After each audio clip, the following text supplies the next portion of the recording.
사람들은 평생 세상의 문을 두드리느라 정작 가장 중요한 문이 바로 자신의 내면에 있다는 사실을 잊고 삽니다. 세상 사람들은 인정을 받으려면 여기저기 매달려야 한다고 착각하지만 정작 밖으로만 기댈 곳을 찾을수록 내면의 중심은 더욱 흔들릴 뿐입니다. 도리어 조용히 자신을 갈고 닦으면 세상은 자연히 당신을 찾아올 것입니다. 귀곡자는 깊은 산속 동굴에 앉아 세상 밖으로 발을 내디딘 적이 없으나 당대의 명장과 재상들은 모두 그의 문화에서 나왔습니다. 그것은 그가 지극히 깊은 도리를 깨달았기 때문입니다. 가치가 없는 자는 평생 자신을 써달라고 사람들을 찾아다니지만 가치가 충분한 자는 그저 묵묵히 기다려 자신을 필요로 하는 사람들이 스스로 찾아오게 만듭니다. 아직 아무것도 손에 쥐지 못한 채 남들이 자신을 높여주길 바라는 것은 싹도 틔우지 못한 씨앗이 물을 달라고 보채는 것과 다를 바 없습니다. 뿌리도 채 내리지 못했는데 꽃이 피길 바라고 힘을 기르지도 못했는데 명예를 탐하며 깊이를 갖추지도 못했는데 사람들이 곁에 모여들기만을 기대합니다. 사실 인생을 결정짓는 것은 얼마나 많은 권력자와 아는 사이인가가 아니라 과연 내가 그들이 기억할 만한 가치를 지녔는가 하는 점입니다. 귀인이 오지 않는 것이 아니라 그가 고개를 숙여 나를 바라볼 만큼 내 무게가 충분치 않은 것은 아닐까요? 기회가 나를 비껴간 것이 아니라 기회가 찾아왔을 때 그것을 붙잡을 힘이 내게 없었던 것은 아닐까요? 도를 아는 사람은 세상에 자신을 뽐내려 서두르지 않습니다. 그들은 시선을 안으로 거두어들여 마음을 모으고 무뎌진 부분을 갈고 약한 부분을 다스리며 얕은 뿌리를 깊게 내립니다.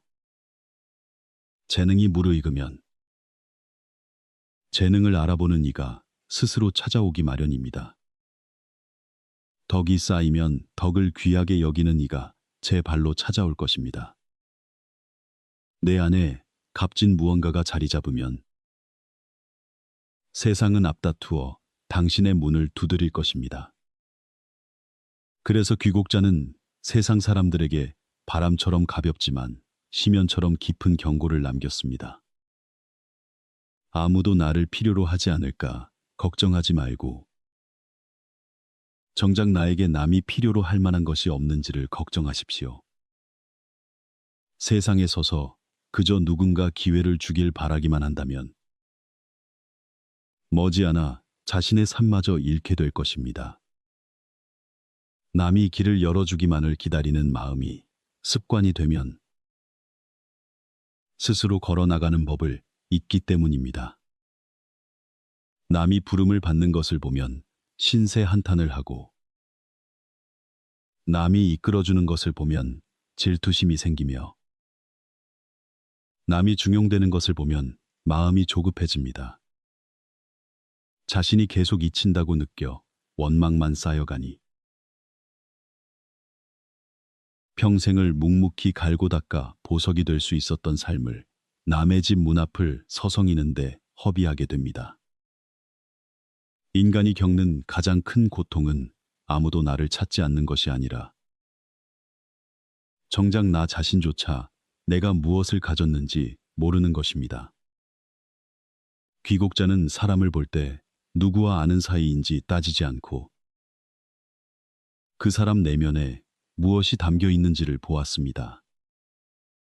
속이 빈 사람은 귀인 곁에 있어도 오래가지 못하지만 속이 꽉 찬 사람은 깊은 산속에 숨어 있어도 사람들이 기어이 찾아오기 마련입니다. 준비되지 않은 자에게 온 기회는 재앙이 됩니다. 귀인이라 할지라도 가치 없는 자를 만나면 곧 등을 돌릴 것입니다. 덕이 부족한 자에게 복이 들어오면 도리어 화근이 될 뿐입니다. 그러므로 지혜로운 자는 왜 나를 찾아주는 사람이 없는지 묻기 전에 왜 사람들이 나를 찾아와야 하는지 스스로 묻습니다. 얕은 자는 남이 중용되면 자신의 운을 탓하지만 깊은 자는 남이 중용되는 것을 보고 다시 스스로를 돌아보며 내실을 다집니다. 오늘은 아주 오래된 이야기를 통해 여러분의 마음속 깊은 곳에 잠들어 있는 새로운 진리를 비추어 보고자 합니다. 수천 년 동안 선인들이 거듭 말해왔음에도 세상 사람들이 여전히 처음부터 다시 배워야 하는 도리가 있습니다. 그것은 바로 가치야말로 모든 것을 불러들이는 힘이라는 사실입니다. 반개 강가에서 낚시하던 노인의 이야기를 들려드리겠습니다. 그분의 이름은 강태공입니다. 머리는 하얗게 새고 허리는 굽어 인생의 절반이 넘도록 이렇다 할 관직 하나 얻지 못했습니다. 세상 사람들은 그를 보며 그저 한물간 노인이라 여겼습니다. 바늘이 고다 미끼도 없는 낚싯대를 들이운 그를 보며 미쳤다고 비웃는 이도 있었고, 가난하면서도 오만하다며 손가락질하는 이도 있었습니다. 하지만 강태공은 물고기를 낳고 있었던 것이 아닙니다. 그는 훨씬 더 큰 것을 낳고 있었습니다. 이름 없이 보낸 그 긴 세월 동안 그는 결코 헛되이 시간을 보내지 않았습니다. 세상의 흐름을 손바닥 들여다보듯 꿰뚫고 있었고, 제후들의 강함과 약함을 간파했으며, 흥망성쇠의 이치와 용인술, 하늘의 뜻과 사람의 마음을 모두 통달했습니다. 그 초라한 겉모습 안에는 수십 년 동안 갈고 닦은 병법과 전략이 가득했습니다. 그는 왕을 찾아다니지 않았습니다. 묵묵히 앉아 자신을 알아볼 만한 왕이 나타나기를 기다렸습니다. 그리고 마침내 주나라 문왕이 찾아왔습니다.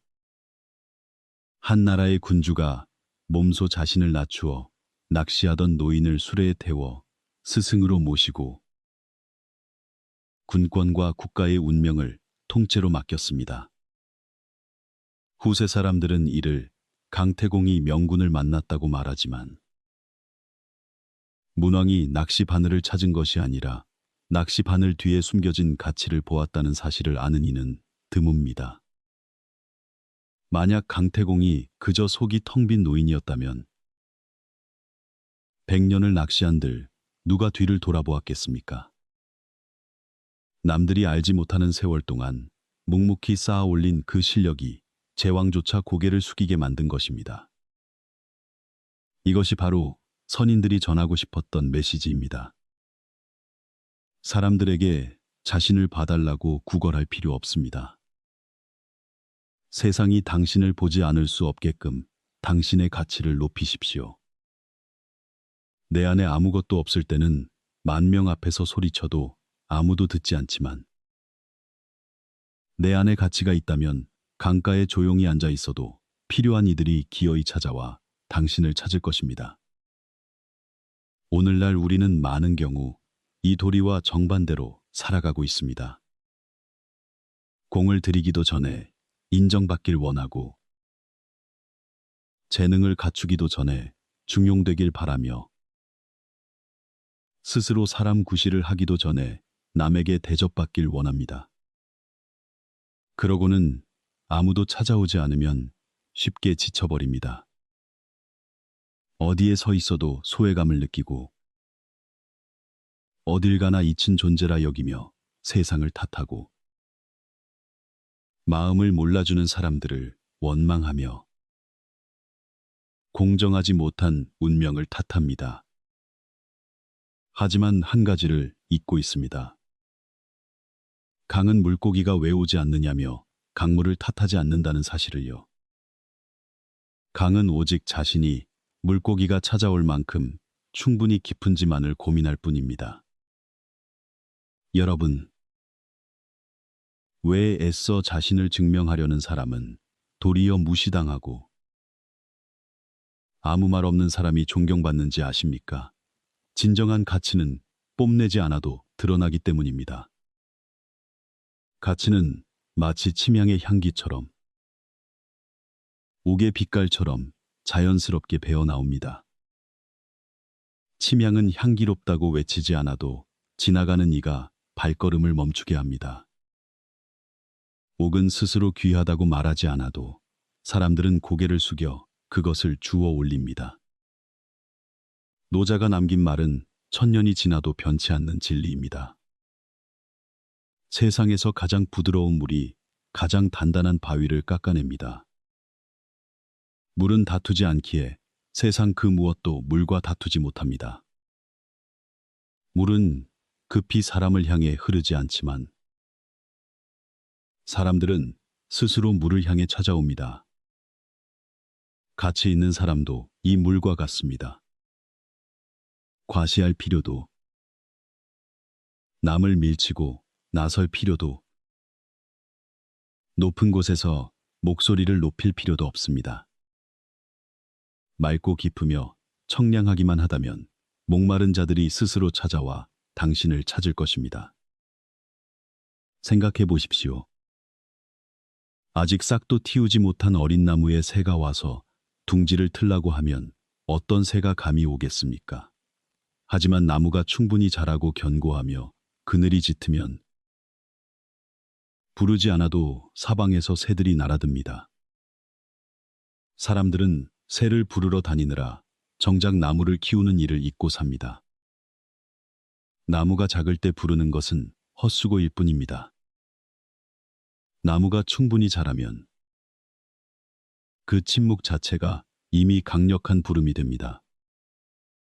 강태공과 천년의 세월을 사이에 둔 또 다른 인물이 떠오릅니다.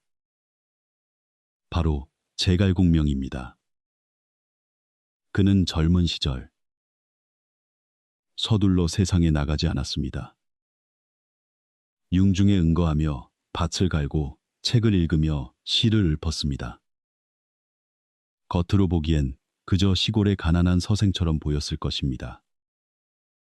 하지만 그 초가집 안에서 그는 천하의 형세를 꿰뚫어 보았고 세상이 셋으로 나 되게를 구상했습니다. 어디로 나아가고 어디로 물러날지, 어디에서 용이 날개를 펼 수 있을지 그는 알고 있었습니다. 그는 자신의 재능을 문전성시하며 팔러 다니지 않았습니다. 초가집에 머물며 스스로를 더 이상 무시할 수 없는 밝은 보석으로 갈고 닦았습니다. 그리고 유비가 찾아왔습니다. 한 번도 아닌 3번이나 말입니다.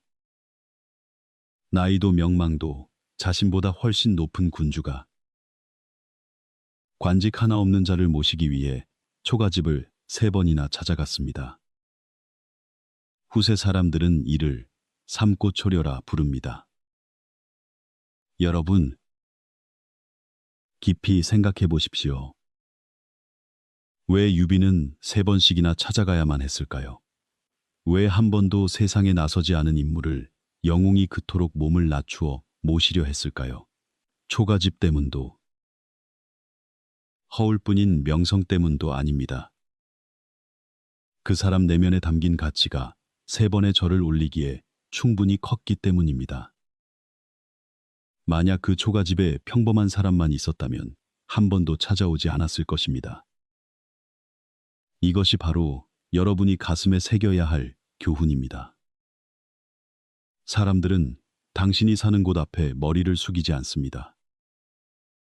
사람들은 당신이 내면에 품은 가치에 머리를 숙이는 것입니다.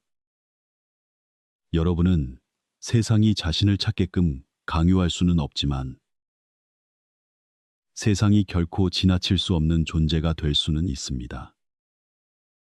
그리고 이를 위해서는 아무도 당신의 이름을 모를 때 스스로를 갈고 닦는 길 외에는 다른 방법이 없습니다. 그렇게 묵묵히 보내는 날들이야말로 가장 중요한 시간입니다. 그때 나무는 뿌리를 내리고 그때 옥은 형태를 갖추며 그때 침향은 향기를 모읍니다. 얕은 사람들은 그 시기를 잊힌 시간이라 부릅니다. 깊은 사람들은 그 시기를 자신을 가꾸는 시간임을 압니다. 하지만 가치는 오직 재능에만 있지 않습니다. 이것이 많은 유능한 인재들이 실패하는 이유입니다. 재능은 높으나 평생 아무에게도 중용되지 못하는 사람들이 있습니다. 재능이 있어도 덕이 부족하면 이는 마치 난세의 손에 들린 예리한 칼과 같아서 날카로울수록 더욱 위험하기 때문입니다. 이를 잘 보여주는 다른 이야기를 하나 더 들려드리겠습니다. 전국시대에 옥이라는 사람이 있었습니다. 통솔력에 있어서는 당대 그 누구도 견줄 리가 없었습니다. 군대를 엄격히 훈련하고 진법에 능하여 가는 곳마다 승리했습니다. 어느 나라든 그를 장수로 삼으면 즉시 나라가 강해졌습니다. 이토록 재능이 뛰어난 사람이라면 평생 중용되어야 마땅할 텐데 말입니다. 하지만 그의 재능은 덕과 함께하지 못했습니다. 일찍이 관직을 얻지 못해 마을 사람들의 비웃음을 사자 화를 참지 못하고 30명이 넘는 사람을 죽이고 고향을 떠났습니다. 노나라에서 군대를 이끌고 싶어 했을 때 사람들은 그가 적국 출신인 아내를 두었다며 의심하자 그는 자신의 충심을 증명하려고 아내를 죽이기까지 했습니다.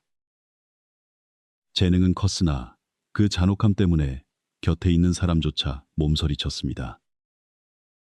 왕들은 재능이 필요해 글을 썼지만 누구도 그를 진심으로 믿지 못했습니다. 신하들조차 그를 보면 실력은 존경하면서도 그 비정함은 미워했습니다. 그래서 그는 가는 곳마다 한때는 중용되다가도 결국 모함에 빠져 쫓겨나야 했습니다. 노나라에서 위나라로 다시 초나라로 옮겨다니며 평생 떠돌았을 뿐 그 어디에도 안식처를 얻지 못했습니다. 초나라 왕이 그를 신임했을 때조차 그를 시기하던 귀족들은 그가 눕자마자 무리를 지어 영구 앞에서 화살을 쏘아 그를 죽였습니다. 일생토록 뛰어난 재능을 가졌으나 결국 세상의 원망 속에서 생을 마감한 것입니다. 재능은 사람을 불러 모을 수 있지만 덕이 부족하면 곁에 아무도 머물려 하지 않습니다. 칼날은 날카롭지만 칼집이 없다면 날카로울수록 쥐고 있는 손을 더 쉽게 베게 마련입니다. 이것이 바로 고인들이 범인들보다 앞서 보았던 지혜입니다. 진정한 가치는 재능과 덕을 함께 갖추는 데 있습니다. 재능은 사람을 끌어당기고 덕은 사람을 머물게 합니다. 재능만 있고 덕이 없는 사람은 세상이 찾아와도 곧 떠나버리고 재능과 덕을 겸비한 사람은 세상이 찾아와 평생을 함께하려 합니다. 그러니 만약 여러분이 왜 아무도 나를 알아주지 않는지 걱정된다면 이 두 가지를 자문해 보십시오. 나의 재능이 타인에게 필요한 수준인가?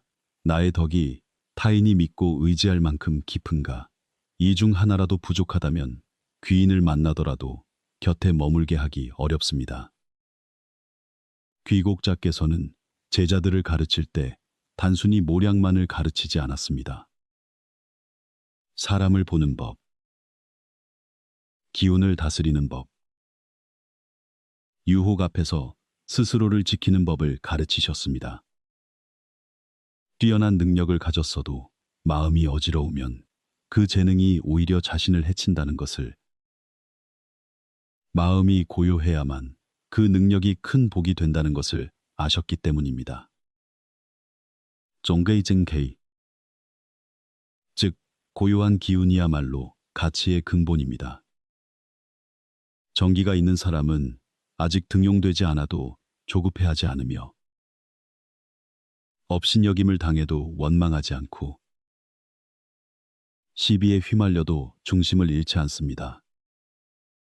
그들은 서두르는 이들은 결코 이해할 수 없는 도리를 알고 있는 것입니다. 너무 일찍 찾아온 것은 대개 빨리 떠나갑니다. 오랜 시간 공들여 쌓아 올린 것만이 길게 버틸 수 있습니다. 눈치채셨습니까? 세상 사람들 중 성급하게 인정받으려 하는 이들이 대개 가장 빨리 잊히곤 합니다. 묵묵히 제 할 일을 하고 조용히 내면을 갈고 닦는 이들이야말로 가장 오래 기억되는 법입니다. 가치는 술을 빚는 것과 같아서 오래 묵힐수록 향이 깊어지지만 서둘러 열어버리면 맛이 밋밋해지기 때문입니다. 한나라 시대의 주매신이라는 인물이 떠오르는군요. 그는 집안이 몹시 가난하여 나무를 해다 시장에 내다 팔아끼니를 잇는 처지였습니다. 하지만 무거운 쇳감을 짊어지고도 그의 입에서는 끊임없이 글 읽는 소리가 흘러나왔습니다. 세상 사람들은 그를 보며 가난하고 괴팍한 나무꾼이라 비웃었고 끼니조차 잊지 못하면서 글귀에만 매달리는 그를 한심하게 여겼습니다. 살을 맞대고 살던 아내조차 그가 부끄러워 쓸모없는 독서를 그만두고 제발 먹고 사는 일에나 신경 쓰라며 수차례 그를 만류했습니다. 그는 그저 웃으며 말했습니다. 내 운명은 50살이 넘어야 빛을 볼 것이오. 이제 40이 넘었으니 조금만 더 참고 견뎌주면 반드시 보답하리다. 아내는 그 말을 갈 때까지 간 사람의 헛소리로 여겨 결국 그를 떠나 다른 남편을 찾아 떠나버렸습니다. 당시 세상 사람들은 그를 더욱더 멸시했습니다. 그러나 주매씨는 그 때문에 책을 손에서 놓지 않았습니다. 그는 깨달았던 것입니다. 사람들이 나를 업신여기는 것은 내가 누구인가 때문이 아니라 지금의 나에게는 그들이 존중할 만한 가치가 없기 때문이라는 것을 말입니다. 그는 아내의 매정함을 탓하지도 세상을 원망하지도 않았습니다. 묵묵히 자신의 근본을 지키며 학문을 쌓아 그날이 오기를 기다렸습니다. 마침내 조정에 천거되어 왕 앞에서 막힘없이 대답하니 그 총명함에 감탄한 왕이 그를 고향의 태수로 임명했습니다. 그가 금이 환향하던 날 화려한 행렬이 길을 덮었습니다. 옛 아내는 길을 닦던 인부들 틈에 섞여 있다가 고개를 들어 그를 보았고 그가 전 남편임을 깨닫게 되었습니다. 주매씨는 그녀를 탓하지 않고 관아로 불러 충분히 먹고 살 수 있도록 배려해 주었습니다. 하지만 아내는 부끄러움을 이기지 못해 고개를 들 수 없었습니다. 예전에 그를 비웃던 이들 또한 다시 만났을 때는 모두 고개를 숙이고 경외심을 보였습니다. 똑같은 사람이고 똑같은 몸인데 비천할 때는 가족조차 등 돌리더니 현달해지니 낯선 이들조차 우러러 봅니다. 이 이야기는 씁쓸하게 들릴지 모르나 그 안에는 거대한 진실이 숨어 있습니다. 세상은 당신이 누구냐에 따라 태도를 바꾸지 않습니다. 그들이 변하는 이유는 당신이 지닌 가치가 달라졌기 때문입니다. 그러니 오늘 누군가 나를 가볍게 여긴다고 마음 쓰지 마십시오. 대신 내일 그들이 나를 함부로 대할 수 없도록 내가 충분히 단단해졌는지에만 마음을 쓰십시오. 세상의 냉대는 때로 원망의 대상이 아니라 하나의 경고입니다. 이제는 내면으로 돌아가 근본을 다시 다져야 할 때라는 신호인 것이죠. 하지만 여러분, 여기서 오해하기 쉬운 지점이 하나 있습니다. 확실히 짚고 넘어가야겠군요. 가치를 쌓는 것은 나를 무시했던 이들에게 증명하기 위함이 아닙니다. 만약 그저 멸시하는 눈빛에 복수하기 위해 모든 것을 바친다면 성공한다 한들 마음은 여전히 공허할 뿐입니다. 진정 깊이 있는 사람은 남을 위해서가 아니라 자기 자신을 위해 스스로를 단련합니다. 충분히 쌓아 올리는 것은 내 마음의 평안을 위해서입니다. 내실을 단단히 하는 것은 기회가 왔을 때 준비되지 않아 후회하지 않기 위함입니다. 명예나 이익, 세상의 칭송은 그저 뒤따라오는 그림자에 불과합니다. 근본은 나 자신을 날마다 더 깊고 단단하고 환하게 만드는 데 있습니다. 장자가 길가에 서 있던 거대한 고목 이야기를 들려준 적이 있습니다. 목수가 지나가다 쳐다보지도 않았죠. 쓸모없는 나무라며 목재로 쓸 곳이 없다고 흉을 보았습니다. 하지만 바로 그 쓸모없음 덕분에 나무는 평생을 무사히 살며 높이 뻗어온 지역에 그늘을 드리웠습니다. 장자가 말했습니다. 세상이 쓸모없다 여기는 것이 때로는 가장 큰 쓸모가 된다.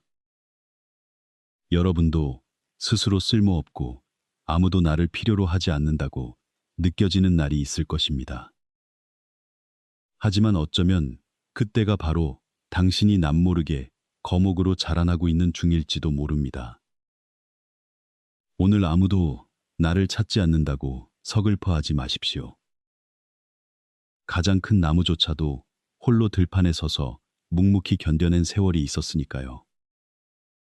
한나라의 역사학자 사마천 역시 생애 가장 어두운 시기를 겪었습니다. 변경의 장수를 변호하는 바른 말을 했다는 이유 하나로 왕의 노여움을 사 중죄를 짊어지게 되었고, 인간으로서 겪을 수 있는 가장 치욕스러운 형벌을 받았습니다. 당시 선비들에게는 목숨보다 치욕이 더 견디기 힘들었던 시절이었습니다. 재능과 기계가 가득했던 사람이 한순간에 수치와 멸시의 나락으로 떨어졌습니다.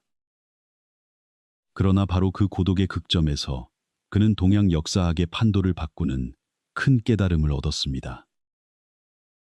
그는 인생의 가치가 세상의 시선에 있는 것이 아니라 내가 무엇을 남길 수 있느냐에 있다는 것을 이해했습니다.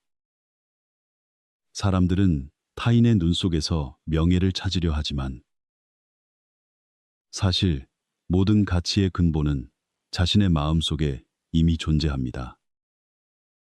그는 치욕을 삼키고 문을 닫아 걸은 채 나머지 생애를 모두 바쳐 아버지가 남긴 역사서를 완성하는 데 몰두했습니다. 후대의 만인이 존경하는 불후의 명작으로 불리게 된 그 책이 사실 온 세상이 그를 등졌다고 생각했던 그날들 속에서 탄생한 것입니다. 보셨습니까? 세상이 나를 등졌다고 생각되는 순간이 역설적으로 자신을 가장 또렷하게 마주할 수 있는 순간이기도 합니다. 더 이상 기댈 곳이 없을 때 우리는 비로소 스스로의 두 발로 서게 됩니다. 아무도 의지할 리가 없을 때 내 안에 무엇이 들어있는지 비로소 알게 되죠. 그것은 형벌이 아닙니다. 근본으로 돌아갈 기회입니다. 근본이 깊어지면 나를 떠났던 모든 것들이 차례로 돌아오게 됩니다. 등 돌렸던 이들이 다시 돌아오고 놓쳤던 기회가 다시 찾아오며 지나쳐갔던 귀인들이 걸음을 멈춥니다. 세상이 변해서가 아니라 당신의 가치가 변했기 때문입니다. 그렇다면 이것이 오늘을 사는 우리에게 어떤 의미일까요? 어떤 이들은 버림받을까 두려워하며 살아갑니다. 남의 비위를 맞추지 않으면 멀어질까봐. 모두를 만족시키지 않으면 곁에 아무도 남지 않을까봐 걱정하죠. 결국 그들은 눈치를 보며 살아갑니다. 무엇이든 고개를 끄덕이고 말마다 순종하며 누구의 심기도 건드리지 않으려 애씁니다. 그렇게 맺어진 관계를 지키느라 스스로를 소진하고 마는 것입니다. 비위를 맞추어 맺어진 관계는 그 비위를 맞출 능력이 사라지는 순간 흩어지게 됩니다. 사람들은 당신이 얼마나 편한가가 아니라 당신이 얼마나 가치 있는가 때문에 머무는 것입니다. 오직 굽히는 것으로만 유지되는 관계는 결국 짐이 될 뿐입니다. 진정한 가치로 유지되는 관계만이 세월을 견뎌낼 수 있습니다. 그러니 사람들을 붙잡아두려 애쓰느라 스스로를 소진하지 말고 타인이 머물고 싶어하는 가치 있는 사람이 되는데 힘을 쏟으십시오. 이것은 냉정함이 아니라 자신을 진정으로 아끼는 이의 현명함입니다. 모두의 마음에 들 필요는 없습니다. 당신은 그저 스스로를 깊게 만들어 정말로 가치 있는 이들이 스스로 찾아오게 하면 되는 것입니다. 당신이 비위를 맞추기를 멈췄을 때 떠나가는 사람들은 사실 당신이라는 사람 때문이 아니라 당신의 편안함만을 찾아왔던 이들입니다. 내 것이 아니었던 것들을 잃는 것은 잃는 것이 아닙니다. 자연스러운 도태이자 걸러짐일 뿐입니다.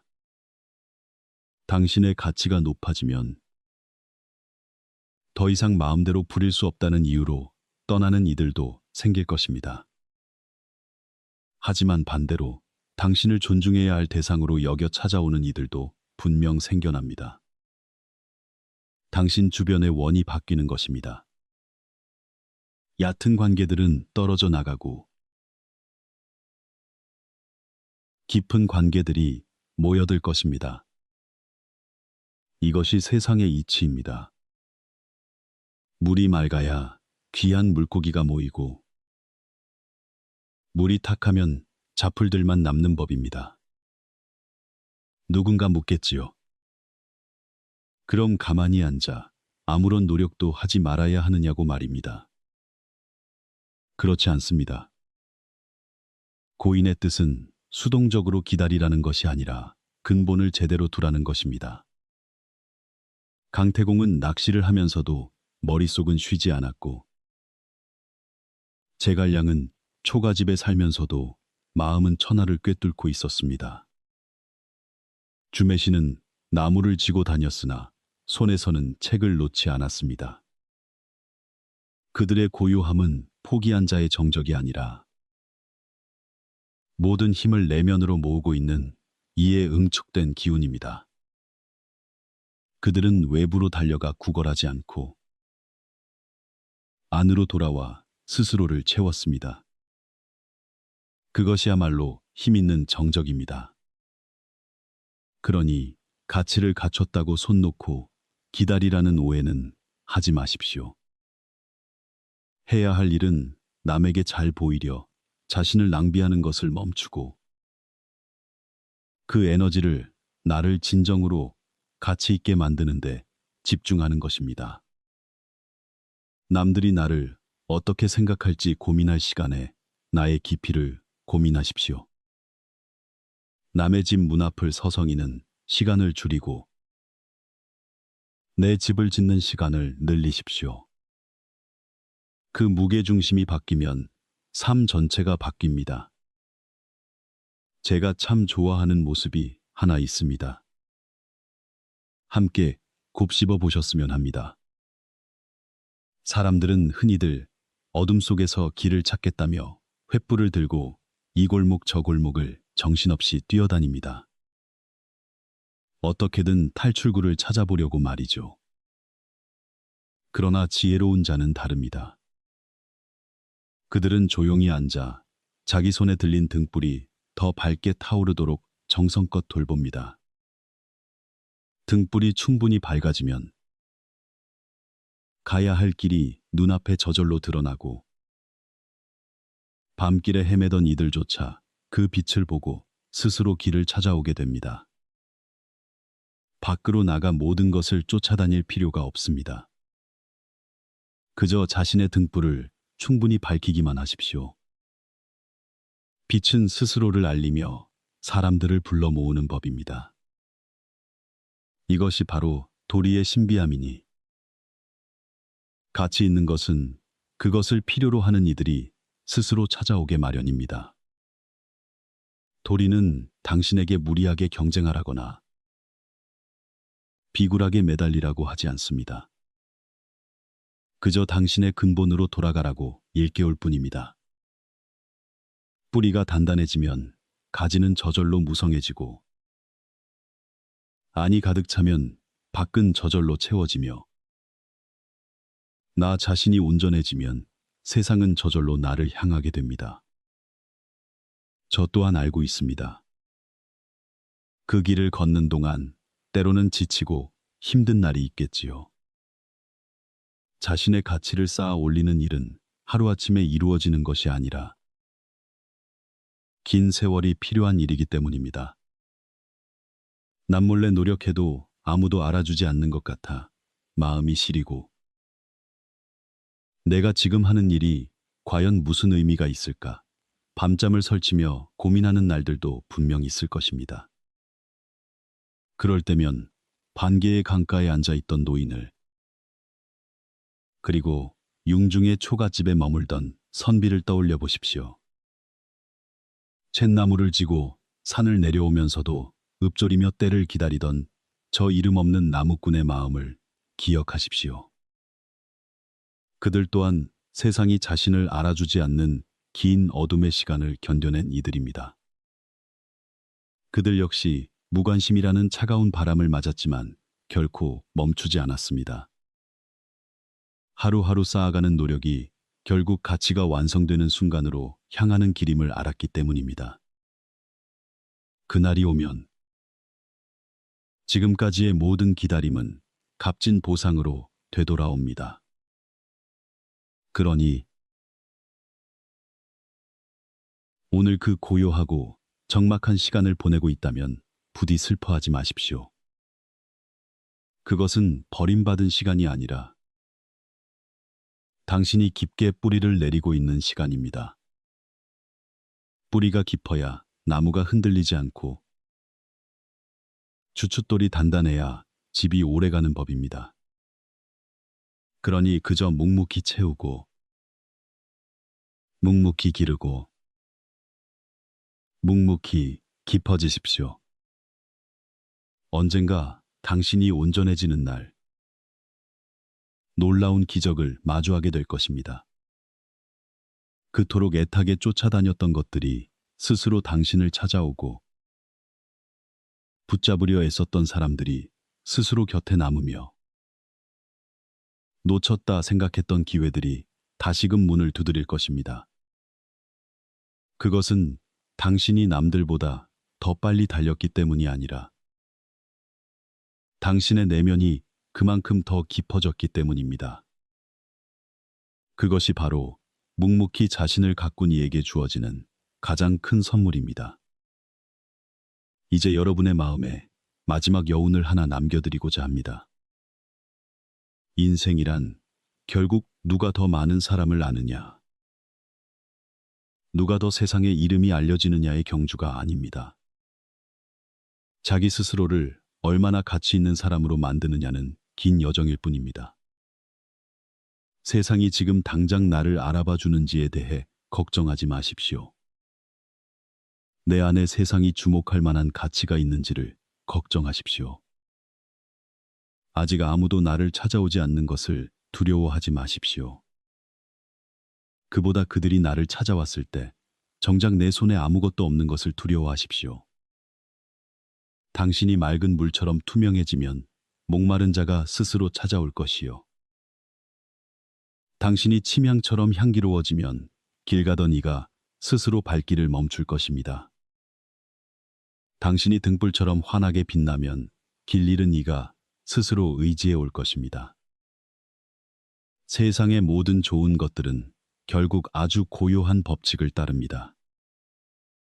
그것은 가장 크게 소리치는 사람에게 오는 것이 아니라 가장 자격이 있는 사람에게 찾아오는 법입니다. 그러니 그저 안온하게 살아가십시오. 그저 묵묵히 날마다 자신을 가꾸는 일에 정진하십시오. 재능은 두텁게 쌓고 덕은 깊게 기르며 마음은 고요하게 유지하십시오. 나머지는 시간과 천지의 이치가 알아서 조율하게 두십시오. 오늘 이 이야기가 여러분의 마음을 조금이라도 차분하게 하고 한결 가볍고 깨어있게 했다면 좋아요를 눌러주시고 마음을 나누어 주십시오. 그리고 조용히 구독하여 이 고전의 지혜가 필요한 이들에게 닿을 수 있게 도와주십시오. 가치 있는 것은 언제나 자신을 알아볼 사람을 찾아가는 법이니까요. 이 진심 어린 위로가 꼭 필요한 사람에게 닿기를 바랍니다. 오늘 묵묵히 스스로를 가꾸고 있는 당신이 어쩌면 내일 온 세상이 앞다투어 찾아올 그 귀한 사람이 될지도 모릅니다. 여러분이 수많은 소란 속에서도 평온함을 잃지 않고 얄팍한 세상 속에서도 깊이를 간직하시길 바랍니다. 그리고 스스로 충분히 가치 있는 사람이 되면 필요한 모든 것은 저절로 찾아오리라는 믿음을 잃지 않기를 소망합니다.